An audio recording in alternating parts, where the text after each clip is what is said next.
अस्सलाम वालेकुम।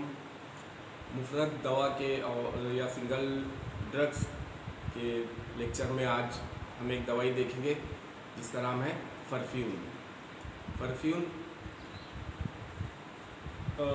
मुल्क अफ्रीका की दंडत फुहर यानी ज़कूम है, एक खारदार नबातात होते हैं ज़कूम के, जिसको हम थूहर कहते हैं। कैक्टस प्लांट होते हैं, डेजर्ट प्लांट होते हैं, इसमें कांटे आते हैं।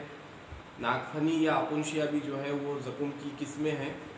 तो उसी तरह से अफ्रीका के जंगलात में डंडा थूहर या ज़कूम के नाम से एक नबात है जो खारदार होता है, और उस डंडा थूहर के तने में शिगाब देने से एक दूध की तरह से सफ़ेद रंग की, जर्दी मायल सफ़ेद रंग की गलीज़ रुतूबत जो है वो खारिज होती है, यानी वो उसका दूध या उसका शीर कहते हैं।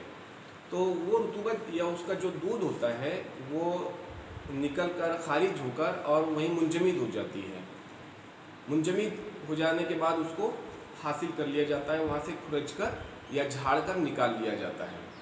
तो ये जो है मुंजमद शुदा रुतूबत या मुंजमद दूध जो होता है डंडा थूहर नामी नबात की, यही जो है सूखने के बाद, खुश्क हो जाने के बाद फ़रफ्यून के नाम से जाना जाता है। फ़रफ्यून गोंद भी कहते हैं इसको, लेकिन एक्चुअली ये जो है ये उस नबात का शीर या दूध होता है। तो जब ये ताज़ा हालत में होता है तो ये जर्दी मायल रंग का होता है, और जब ये पुराना हो जाता है या खुश्क हो जाता है ज़्यादा अरसे के बाद में, ये सुर्खी मायल और गैर शफ़ाफ़ या गदला रंग का जो है वो हो जाता है।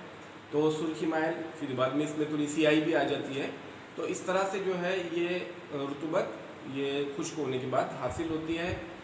इसकी स्मेल जो या बू जो है इसकी वो बहुत ज़्यादा तेज़ होती है, और इसका जो जायका या मज़ा होता है वो भी तेज़ और तुंद होता है और ज़बान को काटने वाला होता है, यानी नहायत तेज़ और चरपरा होता है। तो यही जो मुंजमद शुदा दूध है, रुतूबत है इस नबात की, वो फ़रफ्यून के नाम से दवाओं में इस्तेमाल की जाती है। एक नबाती दवा है माखज़ के लिहाज से। मिजाज जो है इसका गर्म और खुश्क है, दर्जे चहारुम दर्जे में गर्म खुश्क है और बहुत ज़्यादा मुहर्रिक है, लिहाजा अंदरूनी तौर पर ये एहतियात के साथ और कम इस्तेमाल किया जाता है, लेकिन खारजी तौर पर जो है इसको इस्तेमाल ज़्यादा करते हैं। तो अफ़ाल ख़ास के लिहाज से हम लोग देखेंगे कि इसके दाखलन और खारजन दोनों तरीके से इस्तेमाल किए जाते हैं। खारजी इस्तेमाल हम देखेंगे इसका, एक्सटर्नली इसका यूज़ देखेंगे कि ये हालांकि बलगमी खिल्त जो है उसको भी जिल्द के मसामात के ज़रिए से बाहर करता है, मुनफ़ित होता है, ये आबला अंगेज़ होता है। अगर इसको रब करते हैं स्किन पर तो ये छाला या आबला लेकर आता है, इसी को कहते हैं मुनफ़ित, छाला लाने वाली जाली है, जिला बख्शती है। तो जिल्द का तनकिया और सफाई करती है, ख़ास तौर से बलगमे गलीज़ को जो है ये आबले लाकर और टूटने के बाद में जो है ये बलगम को जो है ये बाहर खारिज करती है। और अगर इसको किसी दूसरे मुनासिब रोगन में मिलाकर और पकाया जाता है फ़रफ्यून के गोंद को, जैसे रोगन ज़ैतून है और उसके अलावा रोगन कुस्त है, सरसों ऑयल या तिल के तेल में भी इसको पकाकर इससे रोगन बना लिया जाता है, जो खारजी तौर पर इस्तेमाल किया जाता है। तो ये बलगमी खिल्त को वहाँ से जो है वो हटाता है और जिला बख्शता है, जिल्द की सफाई भी करता है, और वहाँ पर जो है वो तहरीक भी पैदा करता है। तो ये खारजी तौर पर भी मुहर्रिक और मुक़व्वी आसाब है। इस तरह से ये बलगमी और असबी अमराज में अंदरूनी और बैरूनी दोनों तरह से इस्तेमाल किया जाता है। तो बैरूनी तौर पर जो है ये फालिज और लकवा है, वजुल मफासिल है, राशा यानी ट्रेमर्स, कपकपाहट होना, इस तरह से खिदर है, सुन हो जाना आज़ा का, या फिर इस्तरखा है आज़ा का या ढीला हो जाना। तो बैरूनी तौर पर इन तमाम अवारिज़ात को दूर करने के लिए इसकी मालिश की जाती है, यानी बतौर मालिश ये जो है इस्तेमाल किया जाता है किसी मुनासिब रोगन में पकाकर। और तहरीक भी करता है, तक़वियत आसाब करता है। तो फालिज लकवा में भी मुफीद होता है, राशा में, खिदर में, इस्तरखा में, वजुल मफासिल और निकरस में जो है ये मुफीद होता है मालिश के तौर पर। इस तरह से जो है जिला भी बख्शता है। अमराज़ जिल्दिया में बाज़ इसको इस्तेमाल करते हैं, برس بہک میں استعمال کیا جاتا ہے، یا کہیں پر مطلب خلط غلیظ کا اجتماع ہو گیا ہے جلد کے نیچے تو وہاں پر بھی اس کو لگا کر پھر منفذ کی حیثیت سے یہ وہاں سے جو ہے فساد کو ان خلط کے دفع کرتا ہے۔ تو اس طرح سے جلدی امراض میں استعمال کیا جاتا ہے، عصبی اور بلغمی امراض میں خارجی طور پر ان افعال کی بنا پر استعمال کیا جاتا ہے۔ داخلی طور پر بھی دیکھا جائے تو یہ جو ہے مسیل ہے، مسیل اخلاط لزج یعنی چپچپے اور غلیظ جو کھلتے ہیں اس کو اسہال کے ذریعے سے باہر نکالتا ہے، لہذا شدید قبض میں تو یہ استعمال کیا جاتا ہے۔ اس کے علاوہ جو ہے بلغم کا اخراج کرنے کے لیے، بلغمی امراض کو دور کرنے کے لیے یہ استعمال کیا جاتا ہے، لہذا اندرونی طور پر بھی جو ہے یہ فالج لقوا میں اور خدر استرخاء میں، وجه المفاصل نقرس میں استعمال کیا جاتا ہے، تو تنکیہ بلغم یا تنکیہ اخلاط غلیظہ کر کے۔ اس کے علاوہ لیکن چونکہ جو ہے ایک درجہ چہارم کی گرم خشک دوائیں ہے اور ادرار حیض یہ جو ہے بڑھا دیتا ہے، یہاں تک کہ یہ مسقط جنین بھی ہوتا ہے، یعنی ابارٹیفیشیل بھی ہوتا ہے، اس لیے اس کو جو ہے جنین مشیمہ کے اخراج کے لیے اس کو استعمال کیا جاتا ہے، لیکن اندرونی طور پر جو ہے یہ بہت زیادہ احتیاط کے ساتھ اس کو استعمال کرانا چاہیے۔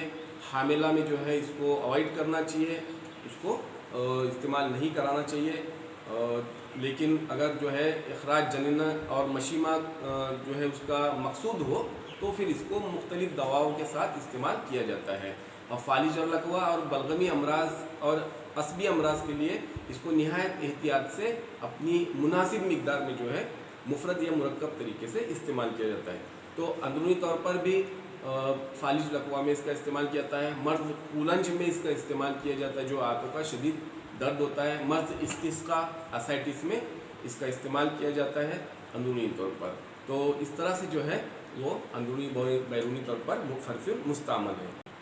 مرض اس کو جو ہے مسقط جنین کی غرض سے اس کا فرزجہ بھی جو ہے وہ بنا کر اور رکھا جاتا ہے مقامی طور پر، تو لیکن بعض اوقات جو ہے اس کے اندرونی استعمال سے رقیق اور پتلے دست جو ہے وہ ہوتے ہیں، اور یہ اس کا مضر اثر بھی ہے کہ یہ آنتوں میں خراش بھی پیدا کرتا ہے اور آنتوں کے لیے مضر ہوتا ہے، آنتوں کے ساتھ ساتھ یہ رحم کے لیے بھی مضر ہو سکتا ہے اگر اس کی زیادہ مقدار اور اس کا تسلسل ہو جائے تو اس طرح سے یہ آنتوں اور رحم کے لیے مضر ہوتا ہے۔ مسئلے کے طور پر اس کے ساتھ جو ہے مقل یعنی گوگل اور ملیٹھی اسلس جس کو کہتے ہیں وہ استعمال کراتے ہیں۔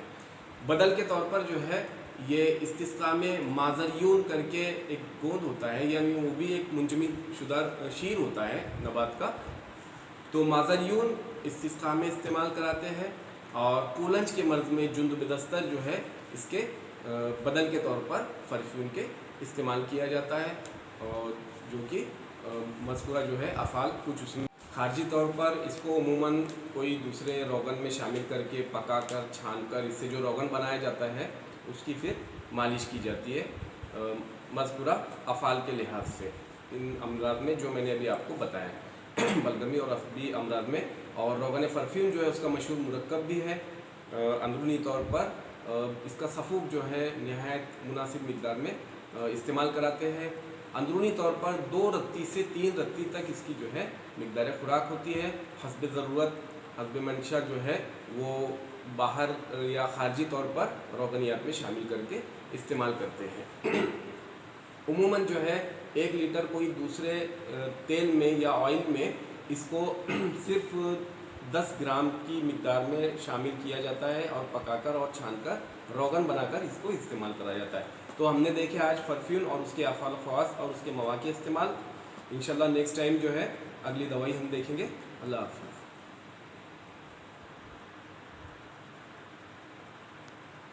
پاؤز کر دیا کرو پہلے تم، ہے نا؟